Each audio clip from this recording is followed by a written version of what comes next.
सत श्री अकाल विद्यार्थियों, मैं डॉक्टर बिंदु गैंद एक बार फिर हाजिर हाँ तुहाडा नवा टॉपिक लैके बाबा गुरला सीनियर सैकेंडरी स्कूल बंगा तो शहीद भगत सिंह नगर।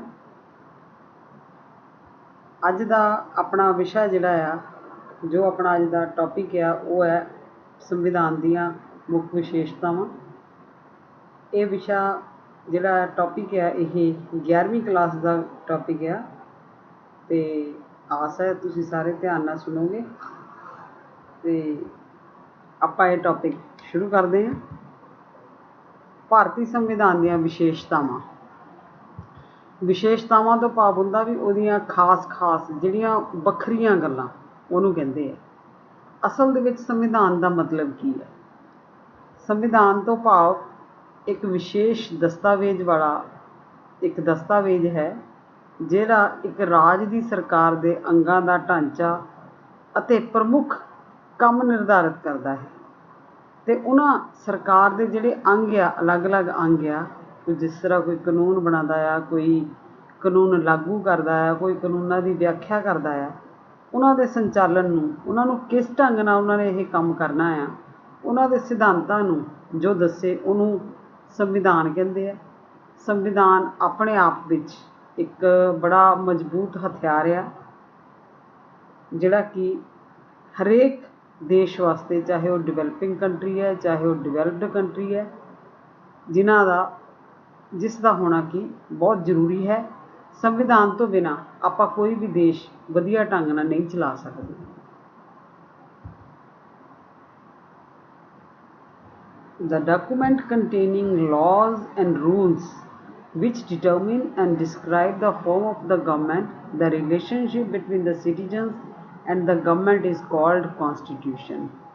बार बार वही गल्लां भी जिहड़ा एक तां रिलेशनशिप बनाता है संविधान लोकां दे विच ते सरकार दे विच।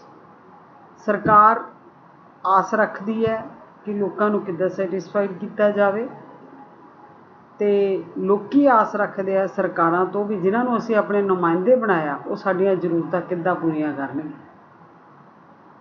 उन्हां दे विचकार संबंध कायम करदी है, संविधान संबंध दसदा है।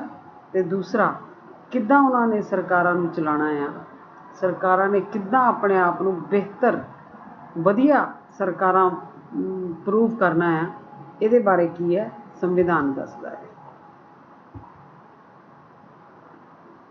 हुण संविधान है कि आपां सारे बोली जांदे भारतीय संविधान एक दस्तावेज आ।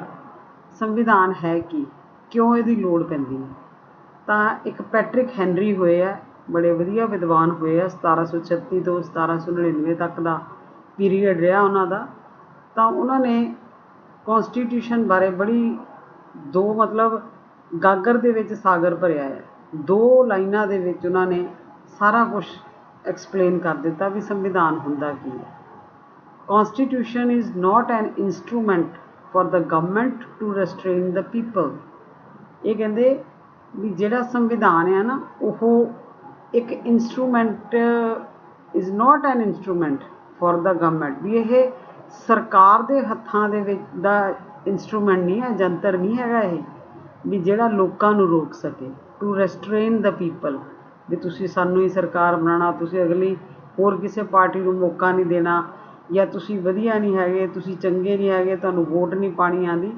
किसी भी काम तो जिहड़ा संविधान आ सरकार जिहड़ी है वो लोकां नूं नहीं रोक सकदी। यह इदां दा इंस्ट्रूमेंट नहीं है जिहड़ा सरकार दे हत्थ 'च देता। It's an instrument for the people to refrain the government. यह एक इदां दा इंस्ट्रूमेंट है, एक इदां दा हथियार लोकां दे हत्थां विच दे दिता आ संविधान बना के, जिहदे नाल ओह सरकार नूं निरंकुश होण तो रोक सकदे है, सरकार नूं अपनी मनमर्जी करन तो रोक सकदे है। लोकां दे हत्थ विच इन्नी पावर आ जिहड़ी मर्जी पार्टी दी ओह सरकार बना सकदे है, जिहड़ी मर्जी पार्टी दी सरकार नूं ओह जिहड़ा आ उन्हां दी पोजीशन तो जिहड़ी मर्जी सरकार उतार भी सकदे है, जिहड़ी मर्जी सरकार है बना भी सकदे है। संविधान ने लोकां नूं इन्ना पावरफुल बना दिता है। पावरफुल किद्दां बनाता? ਸੰਵਿਧਾਨ ਦੇ ਵਿੱਚ ਹਰ ਤਰ੍ਹਾਂ ਦੀਆਂ ਗਾਈਡਲਾਈਨਸ ਦੇ ਦਿੱਤੀਆਂ, ਹਰ ਚੀਜ਼ ਦਾ ਹੱਲ ਦੇ ਦਿੱਤਾ। ਜਿੱਦਾਂ ਆਪਾਂ ਇੱਕ ਡਾਕਟਰ ਕੋਲ ਜਾਂਦੇ ਹਾਂ, ਉਹਦੇ ਕੋਲ ਹਰ ਬਿਮਾਰੀ ਦਾ ਇਲਾਜ ਹੈ। ਉਸੇ ਤਰ੍ਹਾਂ ਸੰਵਿਧਾਨ ਦੇ ਵਿੱਚ ਵੀ ਜੇ ਆਪਾਂ ਇੱਕ ਲੀਡਰ ਬਿਠਾ ਦਿੱਤਾ ਆ, ਵੋਟਾਂ 'ਚ ਅਸੀਂ ਜਿਤਾ ਦਿੱਤਾ, ਉਹ ਮੰਤਰੀ ਬਣ ਕੇ ਆ ਗਿਆ, ਸਾਡੇ ਲਈ ਉਹ ਵਧੀਆ ਕੰਮ ਕਰ ਰਿਹਾ ਆ ਤਾਂ ਅਸੀਂ ਉਹਨੂੰ ਮੋਟੀਵੇਟ ਕਰਦੇ ਹਾਂ। ਜੇ ਨਹੀਂ ਉਹ ਵਧੀਆ ਕੰਮ ਕਰ ਰਿਹਾ ਤਾਂ ਸੰਵਿਧਾਨ ਨੇ ਸਾਨੂੰ ਅਗਲੇ ਸਾਲ ਵਾਸਤੇ ਮੌਕਾ ਦੇ ਦਿੱਤਾ ਵੀ ਅਗਲੇ ਸਾਲ ਦੇ ਵਿੱਚ ਆਪਾਂ ਇਸ ਮੰਤਰੀ ਨੂੰ ਅੱਗੇ ਆਉਣ ਦੇਣਾ ਜਾਂ ਨਹੀਂ ਆਉਣ ਦੇਣਾ। ਸੋ ਸੰਵਿਧਾਨ ਇਜ਼ ਐਨ ਇੰਸਟਰੂਮੈਂਟ, ਕੌਨਸਟੀਟਿਊਸ਼ਨ ਜਿਹੜਾ ਇੰਸਟਰੂਮੈਂਟ ਆ in the hands of people to restrain the government, ਜਿਹੜੇ ਸਰਕਾਰ ਨੂੰ ਰੋਕ ਸਕਦੇ ਆ ਆਪਣੀਆਂ ਮਨਮਰਜ਼ੀਆਂ ਕਰਨ ਤੋਂ।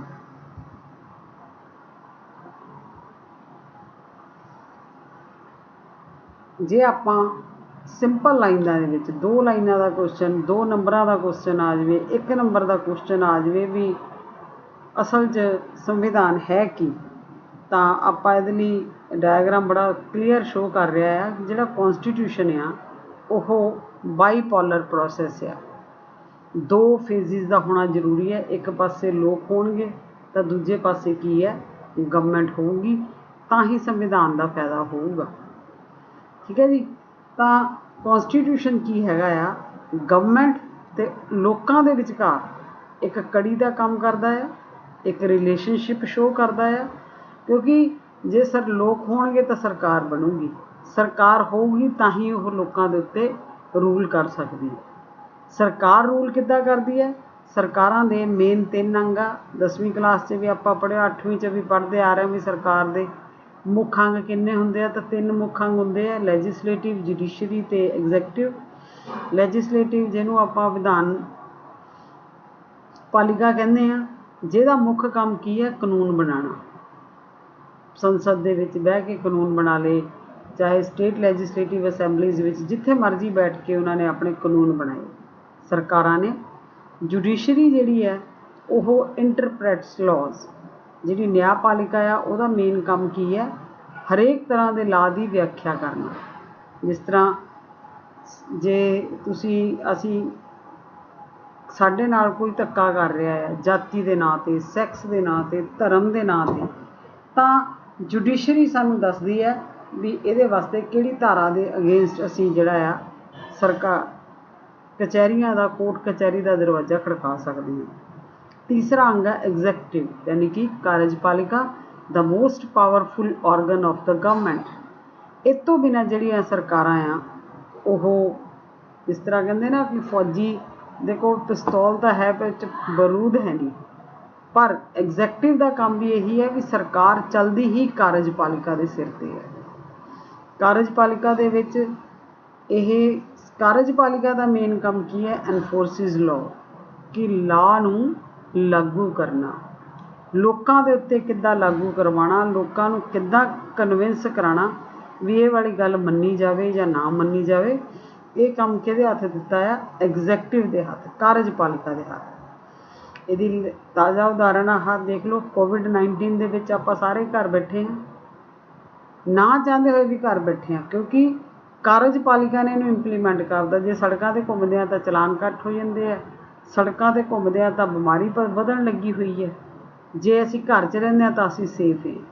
ਔਰ ਸੇਫਟੀ ਦਾ ਕਾਰਨ ਵੀ ਕੀ ਹੈ, ਵੀ ਸ਼ੁੱਡ ਬੀ ਥੈਂਕਫੁਲ, ਸਾਨੂੰ ਸਾਰਿਆਂ ਨੂੰ ਸ਼ੁਕਰਗੁਜ਼ਾਰ ਹੋਣਾ ਚਾਹੀਦਾ ਆ ਆਪਣੀ ਸਰਕਾਰ ਦਾ, ਆਪਣੀ ਸਰਕਾਰ ਦੇ ਨੁਮਾਇੰਦਿਆਂ ਦਾ, ਜਿਹੜੇ ਵਿਚਾਰੇ 24-24 ਘੰਟੇ, ਡਾਕਟਰਾਂ ਦੀ ਗੱਲ ਕਰ ਲਈਏ, ਮੈਡੀਕਲ ਸਟਾਫ ਦੀ, ਆਪਣੇ ਪੁਲਿਸ ਡਿਪਾਰਟਮੈਂਟ ਦੀ ਗੱਲ ਕਰ ਲਈਏ, ਜਿਹੜੇ ਘਰਾਂ 'ਚ ਬਹਿ ਕੇ, ਔਰ ਸਪੈਸ਼ਲੀ ਅਧਿਆਪਕਾਂ ਦੀ ਵੀ, ਜਿਹੜੇ ਘਰਾਂ 'ਚ ਬਹਿ ਕੇ ਔਨਲਾਈਨ ਕਲਾਸਿਸ ਵੀ ਲਾ ਰਹੇ ਹੈ। ਸਰਕਾਰ ਜਿਹੜਾ ਵੀ ਕੰਮ ਦੇ ਰਹੀ ਹੈ, ਚਾਹੇ ਉਹ ਮਿਸ਼ਨ ਫਤਿਹ ਦਾ ਕੰਮ ਆ, ਚਾਹੇ ਉਹ ਰਾਸ਼ਨ ਵੰਡਣ ਦਾ ਕੰਮ ਆ, ਸਾਰਾ ਕੰਮ ਕੀ ਹੈ, ਇਹ ਕਾਰਜਪਾਲਿਕਾ ਕਰਵਾ ਰਹੀ ਹੈ। ਔਰ ਅਧਿਆਪਕ proud to be a teacher, ਵੀ ਟੀਚਰ ਜਿਹੜੇ ਆ ਹਰੇਕ ਕੰਮ ਨੂੰ ਬੜੇ ਵਧੀਆ ਢੰਗ ਨਾਲ ਕਰ ਰਹੇ।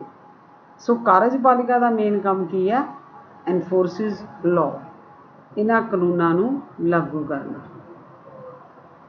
ਹੁਣ ਆਪਾਂ ਗੱਲ ਕਰਦੇ ਹਾਂ ਆਪਣੇ ਭਾਰਤ ਦੇ ਸੰਵਿਧਾਨ ਦੀ। ਭਾਰਤ ਦਾ ਜਿਹੜਾ ਸੰਵਿਧਾਨ ਆ, ਇਹਨੂੰ ਭਾਰਤ ਦੇ ਵਿੱਚ ਸੁਪਰੀਮ ਲਾਅ ਮੰਨਿਆ ਜਾਂਦਾ ਹੈ। ਕਿਉਂ ਸੁਪਰੀਮ ਲਾਅ ਮੰਨਿਆ ਜਾਂਦਾ? ਕਿਉਂਕਿ ਸਾਰੀਆਂ ਹੀ ਗਾਈਡਲਾਈਨਸ ਇਹਦੇ ਵਿੱਚ ਆ, ਕਿੱਦਾਂ ਦੇ ਲੋਕਾਂ ਨੂੰ ਕਿੱਦਾਂ ਦਾ ਸਟਰਕਚਰ ਹੋਣਾ ਚਾਹੀਦਾ, ਕਿਹੜੀ farm of government the model ਸਰਕਾਰ ਨੇ ਲਿਆ ਆ, ਸਰਕਾਰੀ ਇੰਸਟੀਟਿਊਸ਼ਨਸ ਦੇ ਕਿਹੜੇ ਕੰਮ ਆ, ਕਿਹੜੀਆਂ ਉਹਨਾਂ ਦੀਆਂ ਪਾਵਰਸ ਆ, ਡਾਇਰੈਕਟਿਵ ਪ੍ਰਿੰਸੀਪਲਸ ਆ, ਫੰਡਾਮੈਂਟਲ ਰਾਈਟਸ ਆ, ਸਾਰਾ ਕੁਛ ਜਿਹੜਾ ਆ ਉਹ ਸਾਡੇ ਇਹਦੇ ਕੌਨਸਟੀਟਿਊਸ਼ਨ ਦੇ ਵਿੱਚ ਮੈਂਸ਼ਨ ਹੈ। ਔਰ ਹਰੇਕ ਬੰਦਾ ਕੋਈ ਵੀ ਉਹਨੂੰ ਕੋਈ ਸਮੱਸਿਆ ਆਉਂਦੀ ਹੈ ਸਮਾਜ ਵਿੱਚ ਰਹਿੰਦੇ ਹੋਏ, ਚਾਹੇ ਉਹਨੂੰ ਛੂਆ-ਛਾਤ ਦਾ ਸਾਹਮਣਾ ਕਰਨਾ ਪੈ ਰਿਹਾ, ਜਾਤੀਵਾਦ ਦਾ ਸਾਹਮਣਾ ਕਰਨਾ ਪੈ ਰਿਹਾ ਆ, ਉਹਨੇ ਕੋਈ ਜੁਡੀਸ਼ਰੀ ਦੇ ਰਿਗਾਰਡਿੰਗ ਇਨਫੋਰਮੇਸ਼ਨ ਲੈਣੀ ਆ, ਤਾਂ ਉਹ ਸਾਰਾ ਕੁਛ ਕਾਹਦੇ 'ਚ ਮੈਂਸ਼ਨ ਆ, ਭਾਰਤ ਦੇ ਸੰਵਿਧਾਨ ਦੇ ਵਿੱਚ। ਇਸ ਕਰਕੇ ਜ਼ਿਆਦਾ ਪਾਵਰਫੁਲ ਕੌਣ ਆ, ਜਿਹਦੇ ਕੋਲ ਸਾਰਾ ਕੁਛ ਹੀ ਆ, ਹਰ ਚੀਜ਼ ਦਾ ਜਿਹਦੇ ਕੋਲ ਇਲਾਜ ਆ, ਤਾਂ ਉਹ ਸਾਡੇ ਭਾਰਤ ਦੇ ਸੰਵਿਧਾਨ ਦੇ ਵਿੱਚ ਆ। ਭਾਰਤ ਦਾ ਜਿਹੜਾ ਸੰਵਿਧਾਨ ਆ ਇਹ ਵਰਲਡ ਦੇ ਵਿੱਚ, ਸੰਸਾਰ ਦੇ ਵਿੱਚ ਸਭ ਤੋਂ ਜਿਹੜਾ ਲੰਬਾ ਸੰਵਿਧਾਨ ਆ, ਮਤਲਬ ਵੱਡਾ ਜਿਹੜਾ ਸੰਵਿਧਾਨ ਆ ਉਹ ਸਾਡਾ ਭਾਰਤੀ ਸੰਵਿਧਾਨ ਆ। ਭਾਰਤੀ ਸੰਵਿਧਾਨ ਦੇ ਵਿੱਚ ਜਦੋਂ ਇਹ ਸਾਡਾ ਸੰਵਿਧਾਨ ਬਣਿਆ ਸੀਗਾ ਤਾਂ ਉਸ ਵੇਲੇ 395 ਇਹਦੇ ਆਰਟੀਕਲਸ ਸੀਗੇ, ਜਿਹੜੇ ਹੁਣ ਵੱਧ ਕੇ ਕੀ ਹੈ 444 ਹੋ ਚੁੱਕੇ ਹੈ। ਠੀਕ ਹੈ, 98 ਅਮੈਂਡਮੈਂਟਸ ਇਹਦੀਆਂ ਹੋਈਆਂ ਸੀ ਪਹਿਲੇ, ਪਰ ਹੁਣ ਅੱਜ ਜੇ ਆਪਾਂ ਅਗਸਤ 2020 ਤੱਕ ਦੀ ਗੱਲ ਕਰੀਏ ਤਾਂ ਹੁਣ ਤੱਕ 104 ਅਮੈਂਡਮੈਂਟਸ ਹੋ ਚੁੱਕੀਆਂ ਹੈ। ਉਹਦੇ ਬਾਰੇ ਅੱਗੇ ਵੀ ਤੁਹਾਨੂੰ ਮੈਂ ਫਰਦਰ ਅੱਗੇ ਦੱਸਾਂਗੇ। ਤਾਂ ਜਿਹੜਾ ਸਾਡੇ ਦੇਸ਼ ਦਾ ਸੰਵਿਧਾਨ ਹੈ, ਕੌਂਸਟੀਟਿਊਐਂਟ ਅਸੈਂਬਲੀ ਨੇ 26 ਜਨਵਰੀ 1949 ਦੇ ਵਿੱਚ ਇਹਨੂੰ ਅਡੋਪਟ ਕਰ ਲਿਆ ਸੀਗਾ। ਬੱਚੇ ਤੁਹਾਨੂੰ ਕੋਈ ਪੁੱਛ ਲਵੇ ਵੀ ਸੰਵਿਧਾਨ ਨੂੰ ਬਣਨ ਨੂੰ ਕਿੰਨਾ ਟਾਈਮ ਲੱਗਾ ਸੀ, ਤਾਂ ਸਾਡੇ ਦੇਸ਼ ਦਾ ਸੰਵਿਧਾਨ ਇੰਨਾ ਲੰਬਾ ਸੰਵਿਧਾਨ ਆ, 2 ਸਾਲ 11 ਮਹੀਨੇ ਔਰ 18 ਦਿਨ ਸਾਡੇ ਦੇਸ਼ ਦੇ ਸੰਵਿਧਾਨ ਨੂੰ ਬਣਨ ਨੂੰ ਲੱਗੇ ਸੀ। ਇਹ ਵਾਲਾ ਕੁਐਸਚਨ ਤੁਸੀਂ ਉਡਾਣ ਦੇ ਪਰਪਜ਼ ਨਾਲ ਵੀ ਰੱਖ ਸਕਦੇ ਹੋ, ਦਿਮਾਗ ਦੇ ਵਿੱਚ ਯਾਦ ਕਰ ਸਕਦੇ ਹੋ। ਇੱਦਾਂ ਦੇ ਕੁਐਸਚਨ ਮੈਂ ਤਾਂ ਕਹੂੰਗੀ ਕਾਪੀਆਂ 'ਚ ਲਿਖ ਲਿਆ ਕਰੋ, ਕਿਉਂਕਿ ਜਦੋਂ ਅਸੀਂ ਪੜ੍ਹਦੇ ਸੀ ਸਾਡੇ ਅਧਿਆਪਕ ਵੀ ਸਾਨੂੰ ਕਾਪੀਆਂ 'ਚ ਹੀ ਕਹਿੰਦੇ ਹੁੰਦੇ ਸੀ ਨੋਟ ਕਰ ਲਓ, ਕਿਉਂਕਿ ਜਿਹੜੀ ਚੀਜ਼ ਅਸੀਂ ਆਪਣੇ ਹੱਥਾਂ ਨਾਲ ਲਿਖੀ ਆ ਉਹ ਸਾਨੂੰ ਫਿਰ ਲੌਂਗ ਟਾਈਮ ਤੱਕ ਯਾਦ ਰਹਿੰਦੀ ਹੈ। ਔਰ ਦੂਸਰਾ ਕੁਐਸਚਨ ਬਾਅਦ 'ਚੋਂ ਫਿਰ ਇਹਨੂੰ 26 ਨਵੰਬਰ 1949 ਦੇ ਵਿੱਚ ਇਹਨੂੰ ਕੀ ਸੀ ਅਡੋਪਟ ਕਰ ਲਿਆ ਸੀਗਾ, ਸਾਡੀ ਕੌਂਸਟੀਟਿਊਐਂਟ ਅਸੈਂਬਲੀ ਨੇ ਇਹਨੂੰ ਬਣਾ ਕੇ ਦੇ ਦਿੱਤਾ ਸੀ ਸਰਕਾਰ ਨੂੰ, ਅਤੇ ਇਹਨੂੰ ਫਿਰ ਬਾਅਦ 'ਚੋਂ 26 ਜਨਵਰੀ 1950 ਦੇ ਵਿੱਚ ਇਹਨੂੰ ਲਾਗੂ ਕੀਤਾ ਸੀ। ਕਈ ਵਾਰੀ ਪੇਪਰ 'ਚ ਕੁਐਸਚਨ ਇਹ ਵੀ ਆ ਜਾਂਦਾ ਹੈ ਵੀ ਸੰਵਿਧਾਨ ਦਿਵਸ ਕਦੋਂ ਮਨਾਇਆ ਜਾਂਦਾ ਹੈ। ਪੇਪਰ 'ਚ ਨਾ ਵੀ ਆਵੇ, ਵੈਸੇ ਹੀ ਸਾਨੂੰ ਪਤਾ ਹੋਣਾ ਚਾਹੀਦਾ, ਬੀਇੰਗ ਪੋਲ ਸਾਇੰਸ ਸਟੂਡੈਂਟ ਸਾਨੂੰ ਪਤਾ ਹੋਣਾ ਚਾਹੀਦਾ ਹੈ ਵੀ ਸਾਡੇ ਦੇਸ਼ ਦੇ ਵਿੱਚ ਸੰਵਿਧਾਨ ਦਿਵਸ ਕਦੋਂ ਮਨਾਉਂਦੇ ਆ। ਤਾਂ ਮੋਸਟਲੀ ਬੱਚੇ 26 ਜਨਵਰੀ ਕਹਿੰਦੇ ਆ, 26 ਜਨਵਰੀ ਨਹੀਂ, 26 ਜਨਵਰੀ ਨੂੰ ਤਾਂ ਸੰਵਿਧਾਨ ਲਾਗੂ ਹੋਇਆ ਸੀ। ਸੰਵਿਧਾਨ ਦਿਵਸ ਜਿਹੜਾ ਆ ਉਹ ਮਨਾਇਆ ਜਾਂਦਾ ਹਰ ਸਾਲ 26 ਨਵੰਬਰ ਨੂੰ। ਠੀਕ ਹੈ ਜੀ। ਹੁਣ ਕਈ ਨਿਆਣਿਆਂ ਨੂੰ ਨਾ ਗਣਤੰਤਰ ਦਿਵਸ ਕਈ ਵਾਰੀ ਆਪਾਂ TV ਦੇ ਉੱਤੇ ਚੈਨਲਾਂ 'ਤੇ ਦੇਖਦੇ ਹਾਂ, PTC ਵਾਲੇ ਹਰ ਸਾਲ ਬੱਚਿਆਂ ਨੂੰ ਪੁੱਛਦੇ ਆ ਯੂਨੀਵਰਸਿਟੀਆਂ 'ਚ ਜਾ ਕੇ, ਦੱਸੋ ਗਣਤੰਤਰ ਦਿਵਸ ਅਤੇ ਸੁਤੰਤਰਤਾ ਦਿਵਸ 'ਚ ਕੀ ਫਰਕ ਆ। ਤਾਂ ਬੜਾ ਨੋਰਮਲ ਜਿਹਾ ਫਰਕ ਆ ਵੀ ਗਣਤੰਤਰ ਦਿਵਸ 26 ਜਨਵਰੀ ਨੂੰ ਕਹਿੰਦੇ ਆ, ਕਿਉਂਕਿ ਇੱਦਣ ਆਪਾਂ ਭਾਰਤ ਨੂੰ ਇੱਕ ਸੋਵਰਨ ਕੰਟਰੀ ਡਿਕਲੇਅਰ ਕਰਾਇਆ ਸੀ। ਆਪਣਾ ਸਾਡੇ ਕੋਲ ਕੌਂਸਟੀਟਿਊਸ਼ਨ ਬਣ ਗਿਆ ਸੀਗਾ, ਅਸੀਂ 26 ਜਨਵਰੀ ਨੂੰ ਇਸ ਕਰਕੇ ਗਣਤੰਤਰ ਦਿਵਸ ਕਹਿੰਦੇ ਹਾਂ, ਅਤੇ ਜਿਹੜਾ 15 ਅਗਸਤ ਨੂੰ ਅਸੀਂ ਦੇਸ਼ ਸਾਡਾ ਆਜ਼ਾਦ ਹੋਇਆ ਸੀ ਉਹਨੂੰ ਸੁਤੰਤਰਤਾ ਦਿਵਸ ਕਹਿੰਦੇ ਆ। ਸੋ ਜੇ ਤੁਹਾਡੇ 'ਚੋਂ ਵੀ ਕਿਸੇ ਨੂੰ ਭੁਲੇਖਾ ਆ ਤਾਂ ਤੁਸੀਂ ਇਸ ਚੀਜ਼ ਨੂੰ ਨੋਟ ਰੱਖਿਓ। ਭਾਰਤ ਦਾ ਸੰਵਿਧਾਨ ਜਦੋਂ ਆਪਾਂ ਖੋਲ੍ਹਦੇ ਹਾਂ, ਜਿਸ ਤਰ੍ਹਾਂ ਆਪਾਂ ਕੋਈ ਵੀ ਕਿਤਾਬ ਖੋਲ੍ਹਦੇ ਹਾਂ ਤਾਂ ਉਹਦੇ ਵਿੱਚ ਕਈ ਬਾਹਰ ਇੱਕ ਇੰਡੈਕਸ ਬਣਿਆ ਹੁੰਦਾ ਆ, ਜਿਹਦੇ ਵਿੱਚ ਸਾਰੀ ਨੌਲੇਜ ਦਿੱਤੀ ਹੁੰਦੀ ਹੈ, ਪ੍ਰਸਤਾਵਨਾ ਲਿਖੀ ਹੁੰਦੀ ਹੈ। ਉਸੇ ਤਰ੍ਹਾਂ ਭਾਰਤ ਦੇ ਸੰਵਿਧਾਨ ਦੇ ਵਿੱਚ ਵੀ ਪ੍ਰਸਤਾਵਨਾ ਦੇ ਉੱਤੇ ਜ਼ੋਰ ਦਿੱਤਾ ਆ। ਸਾਡੇ ਜਿਹੜੇ ਦੇਸ਼ ਦੀ ਪ੍ਰਸਤਾਵਨਾ ਆ, ਸਾਡੇ ਦੇਸ਼ ਦੇ ਸੰਵਿਧਾਨ ਦੀ ਜਿਹੜੀ ਪ੍ਰਸਤਾਵਨਾ ਆ ਉਹ ਬੜੀ ਇੰਪੋਰਟੈਂਟ ਆ। ਪ੍ਰਸਤਾਵਨਾ ਪੜ੍ਹ ਕੇ ਹੀ ਸਾਨੂੰ ਸਾਰਾ ਕੁਛ ਪਤਾ ਲੱਗ ਜਾਂਦਾ ਵੀ ਸਾਡਾ ਸੰਵਿਧਾਨ ਦੇਸ਼ ਦੇ ਨਾਗਰਿਕਾਂ ਨੂੰ ਕੀ ਕੀ ਦੇ ਰਿਹਾ ਹੈ। ਤਾਂ ਉਸ ਵੇਲੇ ਅਸੀਂ ਇਹ ਪਲੈਜ ਕੀਤੀ ਸੀ, ਇਹ ਪ੍ਰਣ ਕੀਤਾ ਸੀਗਾ ਕਿ we the people of India having solemnly resolved to constitute India into a sovereign, socialist, secular, democratic republic to secure all its citizens।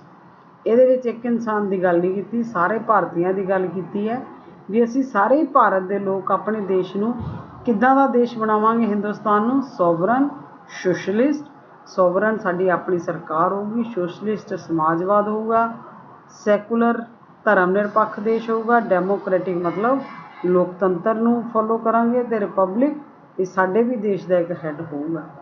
ਤੇ ਅਸੀਂ ਆਪਣੇ ਦੇਸ਼ ਦੇ ਸਾਰੇ ਸਿਟੀਜ਼ਨਸ ਨੂੰ ਜਸਟਿਸ, ਲਿਬਰਟੀ, ਨਿਆਂ, ਆਜ਼ਾਦੀ, ਇਕੁਐਲਿਟੀ, ਫਰਟਰਨਿਟੀ, ਜਿਹਦੇ ਨਾਲ ਬੰਦੇ ਦੀ ਜਿਹੜੀ ਸਵੈਮਾਨ ਆ ਉਹ ਕਾਇਮ ਰਵੇ, ਇਹ ਸਾਰਾ ਕੁਛ ਜਿਹੜਾ ਸੀਗਾ ਜਸਟਿਸ ਦਵਾਵਾਂਗੇ ਲੋਕਾਂ ਨੂੰ, ਕਿਸੇ ਨਾਲ ਕੋਈ ਧੱਕਾ ਨਾ ਹੋਵੇ, ਆਜ਼ਾਦੀ ਦਵਾਵਾਂਗੇ, ਜੋ ਮਰਜ਼ੀ ਲੋਕ ਕਰਨ, ਬਰਾਬਰਤਾ ਦਾ ਅਧਿਕਾਰ ਦਾਂਗੇ, ਛੂਤ ਛਾਤ ਵਰਗੀਆਂ ਬਿਮਾਰੀਆਂ ਜਿਹੜੀਆਂ ਅਸੀਂ ਕੋਡ ਸੀਗਾ ਭਾਰਤ ਦੇ ਵਿੱਚ ਉਹਨੂੰ ਖਤਮ ਕਰਾਂਗੇ।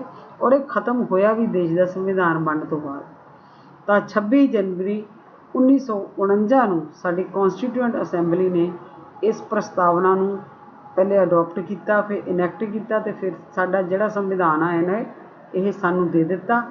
ਤਾਂ ਦੇਖੋ ਇਹਦੇ ਵਿੱਚ ਹੀ ਸਾਰਾ ਕੁਛ ਪਤਾ ਲੱਗਦਾ ਪਿਆ ਵੀ ਸਾਡੇ ਦੇਸ਼ ਦਾ ਜਿਹੜਾ ਪ੍ਰੀਐਂਬਲ ਆ ਸੰਵਿਧਾਨ ਦਾ ਉਹ ਕਿੰਨਾ ਜ਼ਬਰਦਸਤ ਆ। ਬਾਹਰ ਹੀ ਸਾਰਾ ਕੁਛ ਸਾਨੂੰ ਪਤਾ ਲੱਗ ਰਿਹਾ ਵੀ ਸਾਡੇ ਇਹਦੇ ਅੰਦਰ ਹੈ ਕੀ ਹੈ। ਆਰਕੀਟੈਕਟਸ ਆਫ ਇੰਡੀਅਨ ਕੌਂਸਟੀਟਿਊਸ਼ਨ, ਕਿੰਨਾ ਲੋਕਾਂ ਨੇ ਦੇਸ਼ ਦਾ ਸੰਵਿਧਾਨ ਬਣਾਇਆ। ਤਾਂ ਉਹਦੇ ਵਾਸਤੇ ਕੌਂਸਟੀਟਿਊਐਂਟ ਅਸੈਂਬਲੀ ਜਿਹੜੀ ਸੀਗੀ ਇੱਕ ਬਣਾਈ ਗਈ, ਜਿਹਦੇ ਵਿੱਚ ਜਿੰਨੇ ਮਾਹਰ ਸੀਗੇ, ਪੜ੍ਹੇ ਲਿਖੇ ਲੋਕ ਸੀਗੇ, ਕਾਨੂੰਨ ਦੇ ਜਾਣਕਾਰ ਸੀਗੇ, ਉਹਨਾਂ ਨੂੰ ਲਿਆ ਗਿਆ। ਜਦੋਂ ਕੌਂਸਟੀਟਿਊਐਂਟ ਅਸੈਂਬਲੀ ਬਣਾਈ ਉਹਦੇ ਵਿੱਚ ਇੱਕ ਡਰਾਫਟਿੰਗ ਕਮੇਟੀ ਬਣਾਈ ਗਈ। ਡਰਾਫਟਿੰਗ ਕਮੇਟੀ ਨੂੰ ਆਪਾਂ ਖਰੜਾ ਕਮੇਟੀ ਵੀ ਕਹਿੰਦੇ ਹਾਂ, ਜਿਹਦਾ ਚੇਅਰਮੈਨ ਡਾਕਟਰ BR ਅੰਬੇਡਕਰ ਨੂੰ ਲਗਾਇਆ ਗਿਆ। ਮੋਸਟਲੀ ਬੱਚਿਆਂ ਨੂੰ ਇਹ ਪਤਾ ਹੁੰਦਾ ਸਾਡੇ ਖਰੜਾ ਕਮੇਟੀ ਦਾ ਚੇਅਰਮੈਨ ਕੌਣ ਆ, ਤਾਂ ਨਿਆਣੇ ਮੋਸਟਲੀ ਡਾਕਟਰ BR ਅੰਬੇਡਕਰ ਦਾ ਨਾਂ ਹੀ ਲੈਂਦੇ ਆ। ਔਰ ਇਹ ਸੱਚ ਵੀ ਹੈ, ਕਿਉਂਕਿ ਡਾਕਟਰ BR ਅੰਬੇਡਕਰ ਨੂੰ ਕਾਨੂੰਨ ਦੀ ਬਹੁਤ ਜ਼ਿਆਦਾ ਜਾਣਕਾਰੀ ਸੀ। ਕਈ ਦੇਸ਼ਾਂ ਦਾ ਉਹਨਾਂ ਨੇ ਸੰਵਿਧਾਨ ਉਸ ਵੇਲੇ ਪੜ੍ਹਿਆ, ਕਿਉਂਕਿ ਸਾਡੇ ਲਈ ਸਾਰਾ ਕੁਛ ਨਵਾਂ ਸੀਗਾ।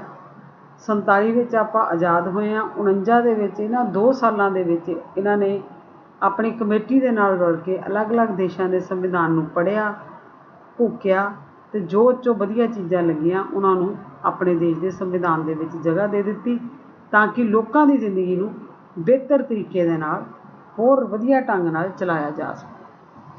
ਤਾਂ ਡਾਕਟਰ ਅੰਬੇਡਕਰ ਬਾਰੇ ਇੱਕ ਤਾਂ ਇਹ ਖਰੜਾ ਕਮੇਟੀ ਦੇ ਪ੍ਰਧਾਨ ਸੀਗੇ, ਦੂਸਰੇ ਆਜ਼ਾਦ ਭਾਰਤ ਦੇ ਵਿੱਚ ਜਿਹੜਾ ਪਹਿਲਾ ਕਾਨੂੰਨ ਮੰਤਰੀ ਬਣਾਇਆ ਗਿਆ ਸੀ ਉਹ ਡਾਕਟਰ BR ਅੰਬੇਡਕਰ ਨੂੰ ਬਣਾਇਆ ਸੀਗਾ 3 ਦਸੰਬਰ 1948 ਦੇ ਵਿੱਚ।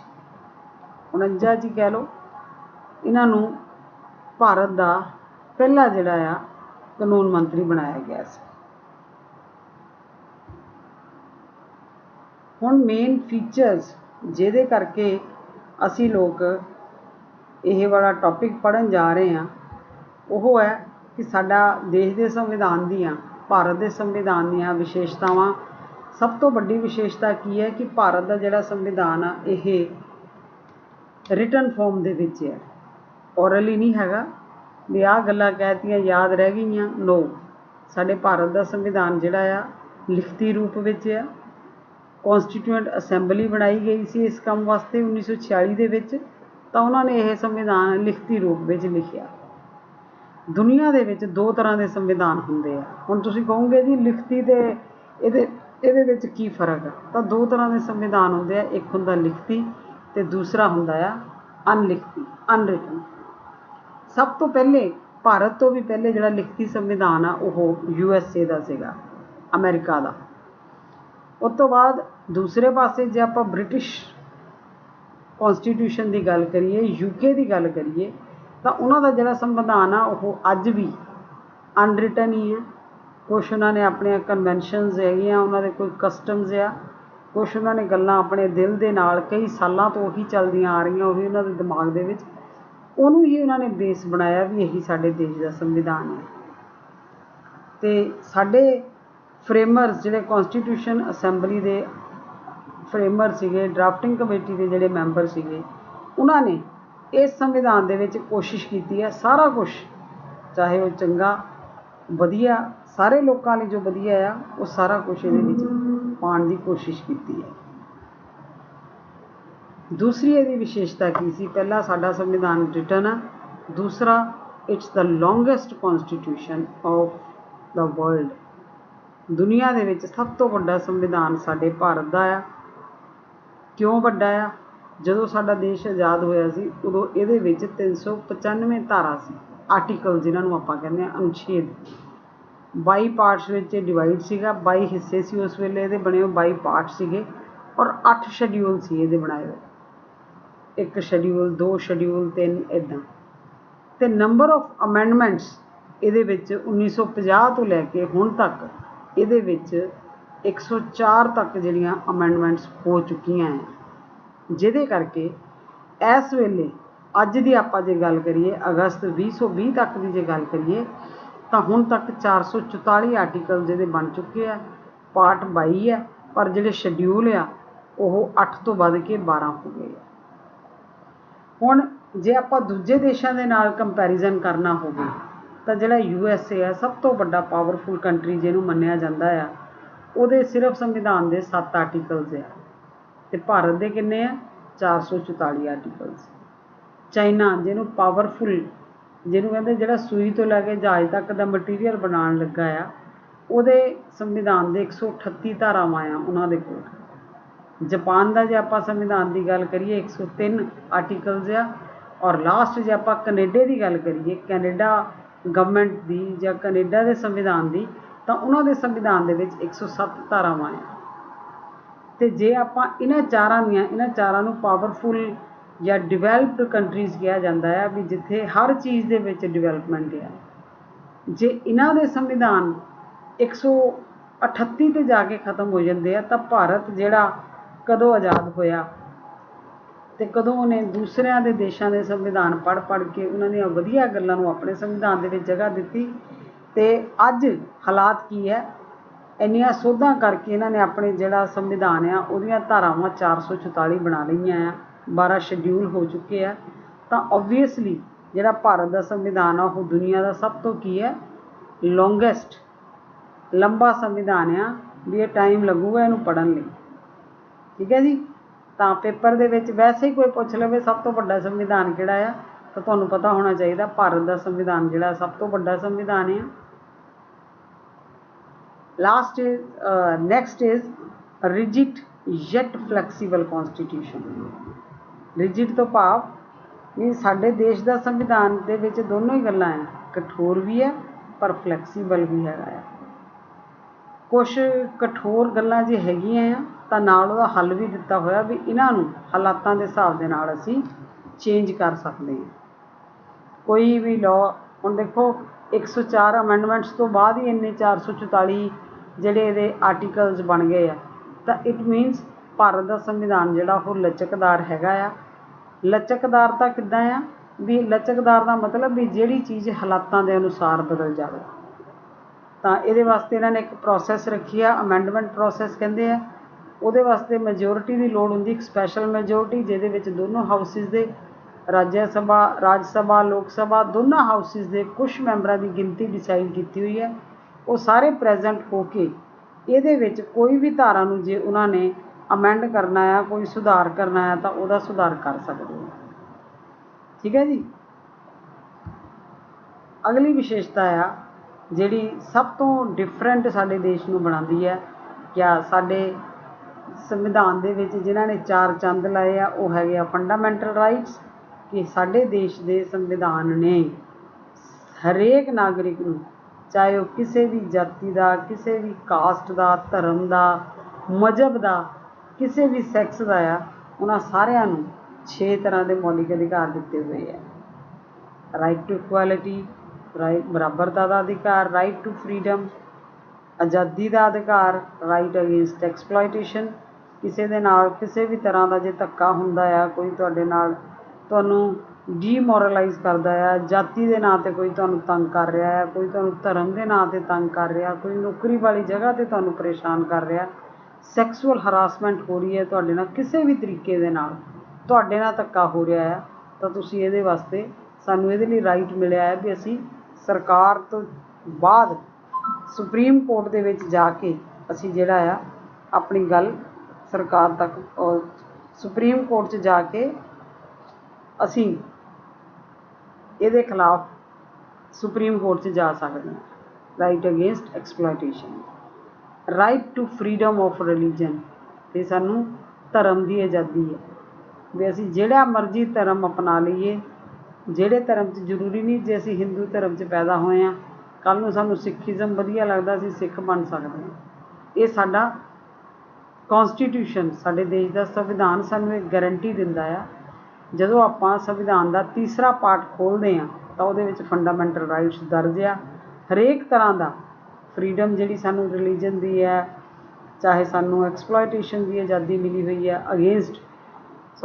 ਚਾਹੇ ਸਾਨੂੰ ਇਕੁਐਲਿਟੀ ਹੈ, ਫਰੀਡਮ ਹੈ, ਜਿਹੜੇ ਵੀ ਸਾਨੂੰ ਰਾਈਟ ਮਿਲੇ ਆ, ਇਹਨਾਂ ਦੀ ਬੜੀ ਜੇ ਡਿਟੇਲਡ ਇਨਫੋਰਮੇਸ਼ਨ ਲੈਣੀ ਹੈ ਤਾਂ ਆਪਾਂ ਸੰਵਿਧਾਨ ਨੂੰ ਖੋਲ੍ਹ ਕੇ ਲੈ ਸਕਦੇ ਹਾਂ।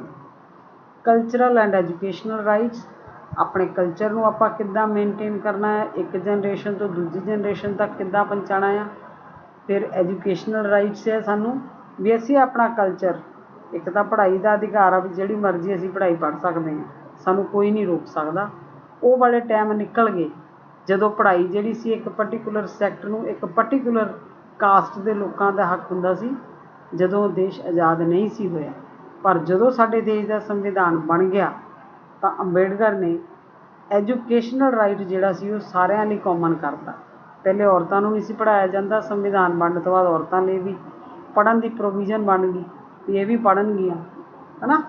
ਤਾਂ ਕਲਚਰਲ ਅਤੇ ਐਜੂਕੇਸ਼ਨਲ ਰਾਈਟ ਤੋਂ ਭਾਵ ਵੀ ਇੱਕ ਜਨਰੇਸ਼ਨ, ਕੋਈ ਜਿੱਦਾਂ ਸਿੱਖ ਧਰਮ ਮਾਈਨੋਰਿਟੀ ਗਰੁੱਪ ਆਪਾਂ ਕਹਿੰਦੇ ਹਾਂ, ਇਹ ਆਪਣੇ ਧਰਮ ਦਾ ਪ੍ਰਚਾਰ ਕਰਨਾ ਚਾਹੁੰਦੇ ਆ ਜਾਂ ਧਰਮ ਦੇ ਨਾਂ ਦੇ ਉੱਤੇ ਇਹ ਕੁਛ ਕਰਨਾ ਚਾਹੁੰਦੇ ਆ, ਐਜੂਕੇਸ਼ਨਲ ਇੰਸਟੀਟਿਊਸ਼ਨ ਖੋਲ੍ਹ ਕੇ ਆਪਣਾ ਪ੍ਰਚਾਰ ਕਰ ਸਕਦੇ ਆ, ਆਪਣੇ ਧਰਮ ਦੇ ਨਾਂ 'ਤੇ ਇੰਸਟੀਟਿਊਸ਼ਨ ਖੋਲ੍ਹ ਸਕਦੇ ਆ, ਆਪਣੇ ਧਰਮ ਦੇ ਨਾਂ 'ਤੇ ਗੁਰਦੁਆਰੇ ਸਾਰੇ ਨੇ ਜਿੱਦਾਂ ਬਣਾਏ ਹੋਏ ਆ, ਗੁਰਦੁਆਰੇ ਆ, ਮੰਦਰ ਆ, ਮਸਜਿਦ ਆ। ਜੇ ਸਾਨੂੰ ਰਿਲੀਜਨ ਦੇ ਵਿੱਚ ਇਹ ਰਾਈਟ ਮਿਲਿਆ ਆ ਤਾਂ ਸਾਨੂੰ ਨਾਲ ਕਲਚਰਲ ਅਤੇ ਐਜੂਕੇਸ਼ਨਲ ਰਾਈਟ ਮਿਲਿਆ। ਇਹਦੇ ਵਿੱਚ ਜੇ ਆਪਾਂ ਬੱਚਿਆਂ ਨੂੰ ਸਿੱਖੀ ਬਾਰੇ ਪੜ੍ਹਾਉਣਾ ਤਾਂ ਸਿੱਖੀ ਬਾਰੇ ਦੱਸ ਸਕਦੇ ਹਾਂ। ਕ੍ਰਿਸਚਨ ਸਕੂਲ ਆ, ਜੈਨੀਆਂ ਨੇ ਆਪਣੇ ਸਕੂਲ ਖੋਲ੍ਹੇ ਹੋਏ ਆ, ਆਰਿਆ ਸਮਾਜੀਆਂ ਨੇ ਆਪਣੇ DAVs ਇੰਸਟੀਟਿਊਸ਼ਨਸ ਖੋਲ੍ਹੇ ਹੋਏ ਆ। ਤਾਂ ਇਹ ਕਾਹਦੇ ਕਰਕੇ, ਕਿਸ ਕਰਕੇ ਪੋਸੀਬਲ ਹੋਏ ਆ? ਕਿਉਂਕਿ ਸਾਡੇ ਦੇਸ਼ ਦਾ ਸੰਵਿਧਾਨ ਸਾਨੂੰ ਇਹ ਵਾਲਾ ਰਾਈਟ ਦਿੰਦਾ ਆ। Last is right to constitutional remedies, ਵੀ ਸਾਡੇ ਕੋਲ ਜਿਹੜੇ ਸਾਡੇ ਇਹਨੂੰ ਡਾਕਟਰ BR ਅੰਬੇਡਕਰ ਨੇ ਇਸ ਅਧਿਕਾਰ ਨੂੰ ਸੰਵਿਧਾਨ ਦੀ ਆਤਮਾ ਕਿਹਾ ਆ। ਕਿਉਂਕਿ ਜੇ ਇਹ ਵਾਲਾ ਅਧਿਕਾਰ ਸਾਡੇ ਕੋਲ ਹੋਊਗਾ, ਹਰ ਕੌਂਸਟੀਟਿਊਸ਼ਨਲ, ਹਰ ਰਾਈਟ ਦੇ ਵਾਸਤੇ ਰੈਮੀਡੀਜ਼ ਆ, ਹਰ ਰਾਈਟ, ਜਿੰਨੇ ਵੀ ਰਾਈਟ ਹੈਗੇ ਆ ਉਹਨਾਂ ਦਾ ਹੱਲ ਹੈਗਾ ਆ। ਅਤੇ ਅੰਬੇਡਕਰ ਦੇ ਅਨੁਸਾਰ ਜਿਹੜਾ ਇਹ ਵਾਲਾ ਆ ਇਹ ਮੋਸਟ ਪਾਵਰਫੁਲ ਔਰ ਮੇਨ ਜਿਹੜਾ ਰਾਈਟ ਆ ਇਹ ਹੈਗਾ ਆ।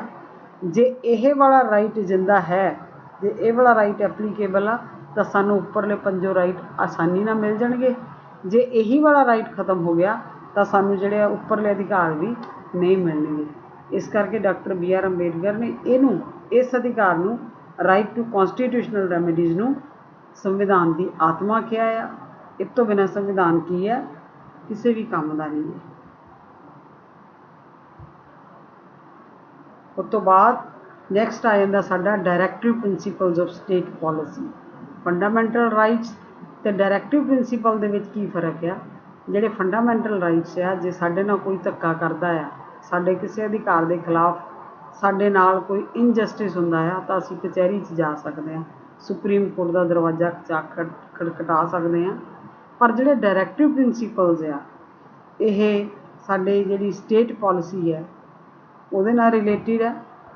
ਲਿਸਟ 4 ਜਿਹੜਾ 4th ਪਾਰਟ ਆ ਉਹਦੇ ਵਿੱਚ ਇਹਨਾਂ ਨੂੰ ਜਗ੍ਹਾ ਦਿੱਤੀ ਗਈ ਹੈ ਔਰ ਇਹ ਆਸ ਕੀਤੀ ਜਾਂਦੀ ਹੈ ਸੈਂਟਰਲ ਗਵਰਨਮੈਂਟ ਤੋਂ ਵੀ ਸਟੇਟ ਗਵਰਨਮੈਂਟ ਤੋਂ ਵੀ ਇਹਨਾਂ ਨੂੰ ਲਾਗੂ ਕੀਤਾ ਜਾਵੇ। ਜੇ ਇਹ ਵਾਲੇ ਡਾਇਰੈਕਟਿਵ ਪ੍ਰਿੰਸੀਪਲਸ ਨੂੰ ਸਾਰੇ ਮੰਨ ਲੈਣ, ਲੋਕ ਮੰਨਣਾ ਸ਼ੁਰੂ ਕਰ ਦੇਣ ਤਾਂ ਜਿਹੜਾ ਸਾਡਾ ਦੇਸ਼ ਆ ਉਹ ਇੱਕ ਵੈਲਫੇਅਰ ਸਟੇਟ, ਕਲਿਆਣਕਾਰੀ ਰਾਜ ਬਣ ਜਾਊਗਾ।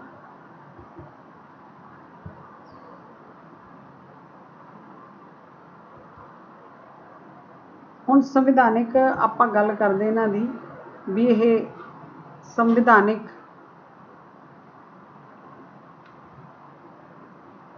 ਜਿਹੜੇ